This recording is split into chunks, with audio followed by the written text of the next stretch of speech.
Hey guys, what's up? This is Orfleck from Sir Gaming, and today I'm back on the server with my good friend Ollie.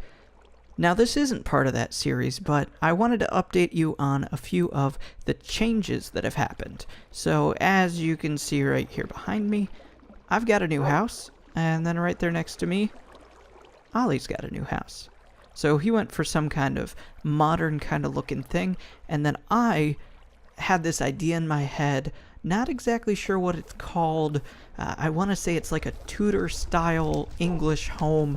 I googled cottage, and that's where I got my inspiration for this one. So a few updates on the server. Our village has gotten much bigger. Over here we have a room for our nether hub. We've got a couple little houses in here. We've got an enchanting room, a small little farm, and some AFK farms over here where Ollie is AFK fishing. And that's been super helpful over the past little bit. Also, we had some problem with the mod, so we did have to reset the villagers, but we've got a whole new set of villagers in here, and they seem to be thriving.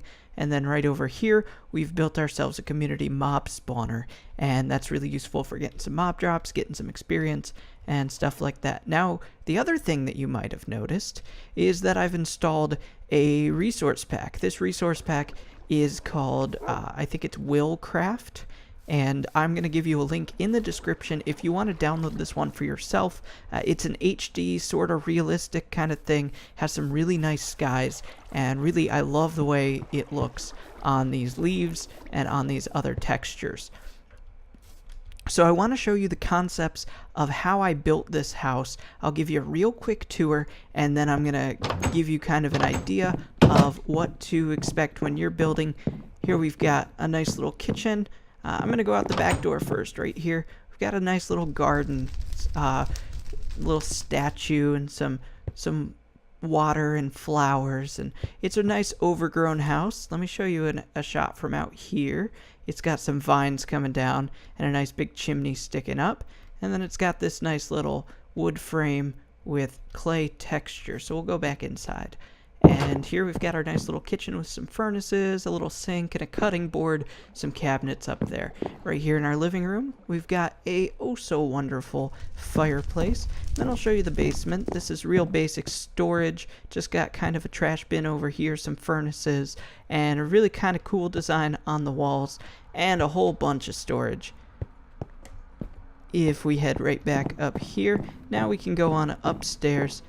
Up our first set of stairs, this is the guest bedroom. So we've got some giraffe posters and a little birdie, some seating and some chairs, and some storage for them. You know, kind of nice little homey place. And then up these stairs again, this is my room over here. And so basically how you get into this one is you throw an item through there, and the item will land on this pressure plate, which fires the redstone signal and opens the door. And then you come in here and you pick up your item, and the door closes. To get out, you push the button. So this is my room. It's kind of sparse right now. I'm working on getting some decorating, maybe put some more stuff in here, but I've got a couple chests just in case I need some storage. And then last but not least, we've got just kind of a little relaxing study area up here in the attic, and a nice big open area with that beautiful bird picture. I've also got these cool little windows with some fence posts, and that's basically it. A nice little garden really sets this house apart.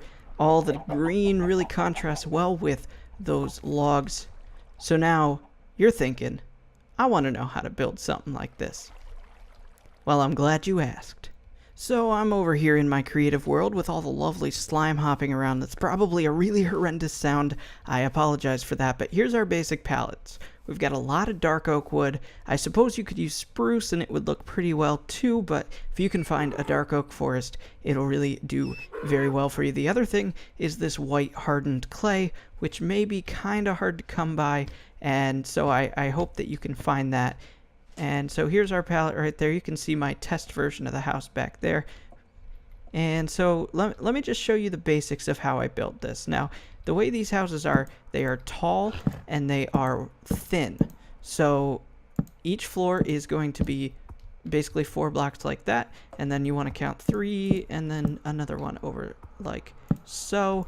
And so yeah, here's this section right here, and then the clay goes in behind it. For each of the 3 wide sections, you basically you want to punch out right here in the middle of that, and then your fence posts go right there to make the nice little window. Now I suppose you could add like a little flower box or something down here if you wanted to do that, or I added trapdoors on either side here to make kind of shutters. So basically what I did when I laid this one out is I made, let's see, 4 sections, 3 wide. That's how long it is. And then I made 2 wide sections, and that's this back part here. So there are 2 wide and there are 3 of them. And so basically you get a nice long rectangle. Once you've gone up a few layers, I'm going to show you just the basics of how I built the roof. The roof is a interesting little design. It's very high and very sharply peaked.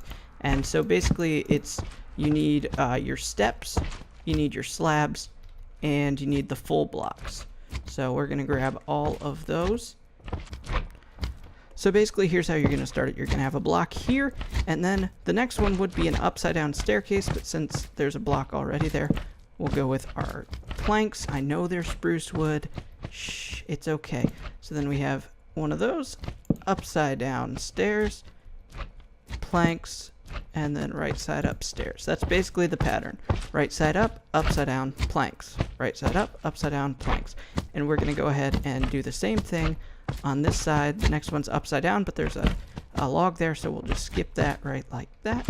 So we have right side up, upside down, planks. Right side up, upside down, and now as you can see, we've reached each other on this. And so now we have 2 blocks right here, and if you want to add kind of a peak, you can do it just like that. So now we got to work on the overhang. The overhang is basically the same pattern. Imagine right here, this is an upside down one, so that's how it should be. We're going to fill in this right here, like this, upside down, oops, upside down. One of those blocks, we'll just fill in some of those right there. And for the stairs at the top, where they're facing kind of backwards to make that peak, what you're going to do is just put full blocks on top of, or next to those. And so that's going to create this little pattern here, and it's really going to stick out like that. And then at the very top, see how it's level? You can just add some of those to give it an even more peaked roof, and so that's going to give you a nice peak. The other thing that I did is I added kind of an arch above the window. So if you imagine this roof continuing across, and then I noticed, the windows. I actually made this roof hang down quite a bit. So this is what it would look like. Imagine that we're on the top floor and we're not just hanging down here. This is how far the roof comes down, because it hangs over quite a bit, and it makes kind of this little pattern right here. I kind of like the color of these spruce, the spruce. It really kind of sets off the colors. So now, because the window is right here, we don't want to cover up the window. And so what we're going to do is we're going to kind of create an arch over the window. This is only on the 3 block sides, so basically the length of it. So this would normally come out across here, but we don't want that to happen. We want the window to be showing. So we're going to knock out the block right there in front of the window, and we're going to stick a slab there, and then we're going to go down 1 on either side, and then do it again just like that. And as you can see, that goes down too far, so we're going to knock that off and stick in a slab instead. Now, at the corners of the roof, one of the things that I did is I made the roof continue on downwards. So if you want, you can leave this like that, or you can put it like that, or you can use a full block, which is kind of what I did. And it steps on down just a little bit further, and you can even make it go further than that. Imagine this is up in the air. You can add some upside down stairs on the underside of that to give it a real nice peak. And then you have these arches over each of the windows, and it is beautiful. On the inside of the house, I basically used mostly oak wood because I think the light color kind of goes along with this quite well. And I used half slabs to kind of give an illusion of a higher ceiling. So you put it at the top of that one.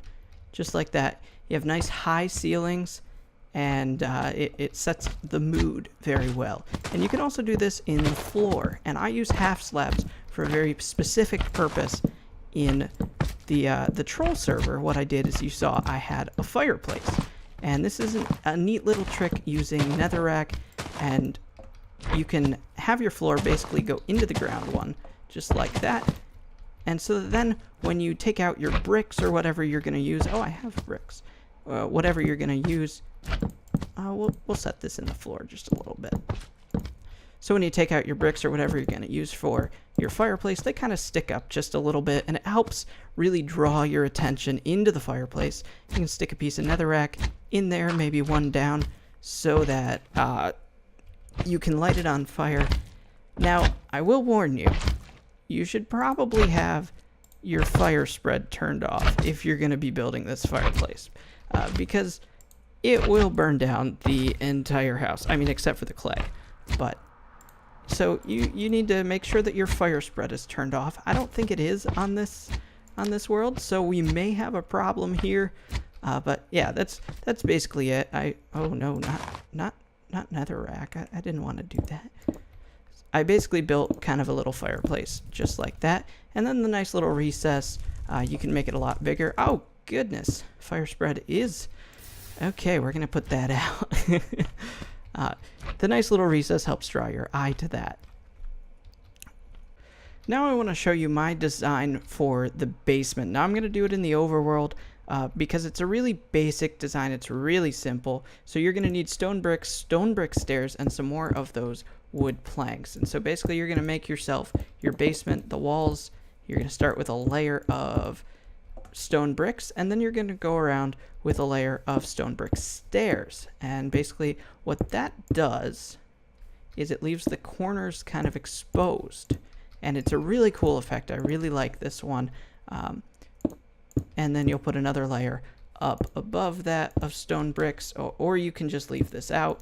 If your basement is not quite that deep, I recommend it. Looks kind of cool. I think it looks nice.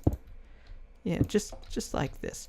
And so then from the inside of your basement, you're going to throw some more stairs like this. Oh, gross. Why is it raining? No. And so when you throw these stairs just like this, as you can see, there's a cool little gap in the corners. And this is kind of something I stumbled upon while I was building my basement. And if you throw some dark oak planks in those corners instead of stone bricks, what happens is you get some nice little posts. It kind of looks like it's holding up the walls. It kind of looks like a reinforcing post, and I think that looks really cool. And you can experiment with that. I also put some other posts into the walls, kind of like this, just to make it look like it was really sturdy and holding up the walls really well. Oh, the other thing that I forgot to mention. Oh, hi, Mr. Creeper. Glad we're in creative mode. Leave my house alone. The other thing I forgot to mention is this front little area right here. I just kind of tacked this onto the house. It's 3 blocks wide, 4 blocks tall, just like any of the other sections. And I threw it right on the front of the house. And this is basically just a little entryway into the house so that you have a little bit of space here. I actually took some slabs and put them upside down so that this area was a little bit lower, and it helped kind of draw your eye into the whole house. So that's it for today. I really hope that you enjoyed this, and I hope you liked my house. Let me know what you think about this design, and if you try it in your Minecraft world, make sure you take a screenshot and send it to me. Tweet me on Twitter, put it in the comments, a link to it or something like that. And happy building. As always, this is Orfleck from Sir Gaming, signing off.